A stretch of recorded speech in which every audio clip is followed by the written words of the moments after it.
नमस्कार। हम महासागरीय धाराओं के बारे में चर्चा कर रहे थे। पिछली जो हमारी वीडियो बनी थी उसमें हमने महासागर की धाराएं क्या होती हैं, उनकी उत्पत्ति और इसके साथ ही उसको प्रभावित करने वाले कारक कौन कौन से हैं, इसके बारे में चर्चा की थी। आज की वीडियो में हम अंत महासागर की धाराएं कौन कौन सी हैं, ठंडी धाराएं कौन सी हैं, गर्म धाराएं कौन सी हैं, और इसी के साथ ही इन धाराओं में अगर देखें तो उत्तरी अंध महासागर में और दक्षिणी अंध महासागर में कौन कौन सी धाराएं चलती हैं, तो इन सभी के बारे में आज हम चर्चा करेंगे। सबसे पहले अगर हम बात करें तो उत्तरी अंध महासागर की धाराओं की। उत्तरी अंध महासागर की धाराएं जैसे कि आप मैप में देख रहे हो, जिसमें कि अगर आपको बताएं यह यूरोप महाद्वीप है और इसी के साथ ही यह अफ्रीका महाद्वीप है, यह उत्तरी अमेरिका महाद्वीप और यह दक्षिणी अमेरिका महाद्वीप है। और इसके मध्य में ये जो सागर है इसको अंध महासागर के नाम से जाना जाता है। और इसी अंध महासागर के जो विषुवत रेखा यानी कि 0 डिग्री अक्षांश से उत्तर की तरफ है उसको उत्तरी अंध महासागर और जो दक्षिण की तरफ है उसको दक्षिणी अंध महासागर कहा जाता है। अगर हम इन धाराओं की बात करें तो सबसे पहले हम बात करते हैं विषुवत रेखा से, यानी कि जो धारा विषुवत रेखा से चलनी प्रारंभ होती है उसको क्या कहा जाता है, विषुवत रेखीय धाराएं कहा जाता है। अब आप लोगों के सामने मैप बना हुआ है और मैप में एक तो रेड पेन और एक ब्लू पेन से धाराएं प्रदर्शित की गई हैं।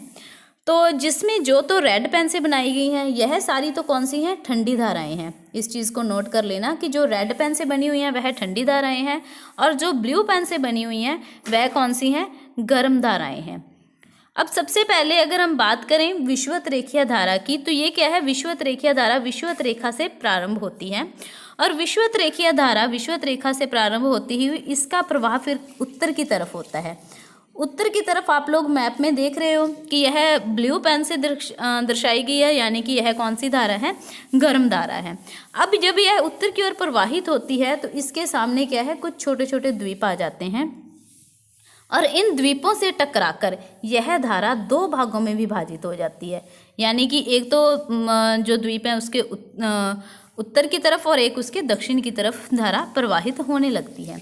अगर सबसे पहले हम बात करें इसमें कि जो धारा इसके जब ये महाद्वीप से द्वीप से टकराती है तो ये जो 2 शाखाएं इसकी बनती हैं वो 2 शाखाएं कौन कौन सी हैं, एक तो है एंटीलीज की धारा जिसको एंटीलीज की धारा बोलते हैं और एक है फ्लोरिडा के तट के साथ प्रवाहित होती है तो उसको बोलते हैं फ्लोरिडा की धारा।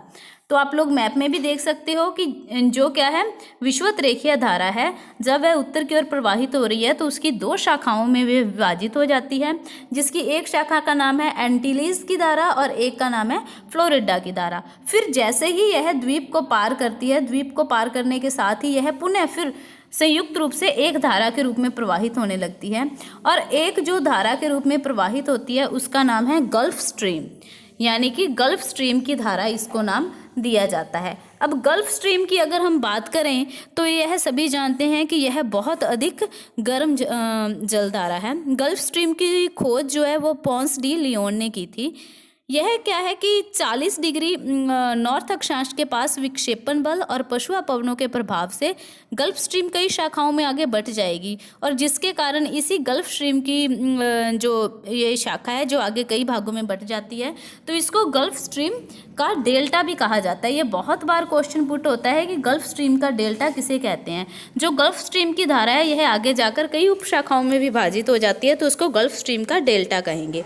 तो अब हम बात करें अगर गल्फ स्ट्रीम की, तो गल्फ स्ट्रीम जैसे ही उत्तर की ओर बढ़ती है तो इसको उत्तरी अटलांटिक प्रवाह के नाम से जाना जाता है और इसी के साथ ही तभी ग्रीनलैंड के तट के साथ ही एक ठंडी जलधारा नीचे आती है, ध्रुवों से विषुवत रेखा की ओर प्रवाहित होती है। यह जो ठंडी जलधारा ध्रुवों से विषुवत रेखा की ओर आती है इसको लैब्राडोर की धारा कहते हैं और यह क्या है, बहुत ही ठंडी जलधारा होती है। अब आप लोगों ने ये शायद पढ़ा भी होगा, नहीं तो आपको बता दें कि ये बहुत ही इम्पोर्टेंट क्वेश्चन है कि इसके बारे में पूछा जाता है कि जिस जगह पर लैब्राडोर और गल्फ स्ट्रीम की धाराएं आपस में जब दोनों मिलती हैं तो यहाँ पर क्या है, एक बहुत बड़े वाताग्र का निर्माण होता है। क्यों वाताग्र बनता है, क्योंकि एक तो क्या है लैब्राडोर जो कि बहुत ठंडी जलधारा है और एक है गल्फ स्ट्रीम जो बहुत गर्म जलधारा है। जब ये आपस में आके मिलती हैं तो वहाँ पर स्वाभाविक सी बात है वाताग्र बनेगा, क्योंकि वाताग्र की स्थिति क्या होती है कि जब दो विपरीत स्वभाव वाली वायु राशियाँ आपस में मिलेंगी या फिर आपस में टकराती हैं तो वहाँ पर वाताग्र का निर्माण होता है। तो यहाँ पर क्या है, बहुत गहरा घना कोहरा छाया रहता है। और इसी के कारण अगर हम देखें तो जो गल्फ स्ट्रीम की धारा है, फिर ये लैब्राडोर की धारा जब इसके आगे आके मिलेगी तो इसमें ये क्या है कि गल्फ स्ट्रीम की धारा कई उप शाखाओं में आगे बटेगी। उप शाखाओं में अगर हम देखें तो इसमें जैसे कि ये प्रवाहित हो रही है उत्तरी अटलांटिक प्रवाह, फिर इसके साथ ही यह आगे क्या है नॉर्वे के तट के और के साथ प्रवाहित हो रही है तो उसे नॉर्वे की धारा बोल देंगे। और इसी की एक शाखा निकल रही है जिसे इरमिंजर की धारा बोल देते हैं। और इसी की एक शाखा क्या है पूर्वी ग्रीनलैंड के साथ साथ उत्तर की ओर प्रवाहित होती हुई फिर वापस नीचे की ओर प्रवाहित होती है, जिसे पूर्वी ग्रीनलैंड की धारा के नाम से जाना जाता है। और ये अक्सर एग्जाम में क्वेश्चन पुट होता है कि इनमें से ठंडी धारा कौन सी है और गर्म धाराएं कौन सी हैं। तो इसीलिए इसको क्या है कि आप जरा इसमें ध्यान रख लेना कि जो रेड पेन से बनी हुई है वह ठंडी है और जो ब्लू पेन से बनी हुई है वह क्या है गर्म जल धाराएं हैं। अब ये वापस जल धारा आती है तो फिर क्या है ये पुनः नीचे की ओर आने लगती है, और जब पुनः नीचे की ओर आती है तो इसको क्या है कनारी की धारा के नाम से जाना जाता है। जब ये आगे बढ़ती है तो कनारी की धारा के रूप में चलती है तो यह ठंडी जल धारा होती है। लेकिन इसी की एक शाखा जब इसके यूरोप महाद्वीप में जाती है तो उसको रेनेल की धारा के नाम से जाना जाता है। और कनारी की धारा जब वापस आगे बढ़ती है तो आगे बढ़ते हुए यह क्या होती है गिनी के तट तक पहुंचती है तो इसको गिनी की धारा के नाम से जाना जाता है। और फिर वापस वही इसका एक चक्कर चलता है, जैसे कि आपको बताया उत्तरी विषुवतीय धारा का प्रवाह हो गया, एंटीलीज का प्रवाह हो गया। तो इस प्रकार से यह धारा क्या है प्रवाहित होती रहती है। अब इसमें एक बहुत ही इंपॉर्टेंट क्वेश्चन जो बनता है वो यह है कि इसके मध्य एक सागर स्थित है जिसको क्या कहा जाता है सारगैसो सागर कहा जाता है। ये जो सारगैसो सागर है ये क्या है कि अंध महासागर में पाया जाता है और ये इन्हीं महासागरीय धाराओं के मध्य में स्थित है। अब इसके बाद अगर हम बात करें दक्षिणी अंध महासागर की धाराओं की, तो दक्षिणी अंध महासागर में भी आप लोग देख सकते हो कि इसमें भी जो ब्लू और रेड पेन से प्रदर्शित की हुई हैं। तो सबसे पहले जैसे उत्तरी अंध महासागर में धारा निकल रही थी विषुवत रेखीय धारा, वैसे ही दक्षिणी अंध महासागर में भी प्रवाहित हो रही है जिसे दक्षिणी विषुवत रेखीय धारा के नाम से जाना जाता है। और यह आगे बढ़ती हुई जब ब्राज़ील के तट के पास पहुँचती है तो इसी धारा का नाम क्या पड़ जाता है ब्राज़ील की धारा। और इसी के साथ ध्यान रहे कि नीचे क्या है एक अंध महासागर में पश्चिमी पवन का प्रवाह हो रहा होता है। और जब ये पश्चिमी पवन का प्रवाह जब विषुवत रेखा की तरफ होता है तो फॉकलैंड की धारा के नाम से इसको जाना जाता है।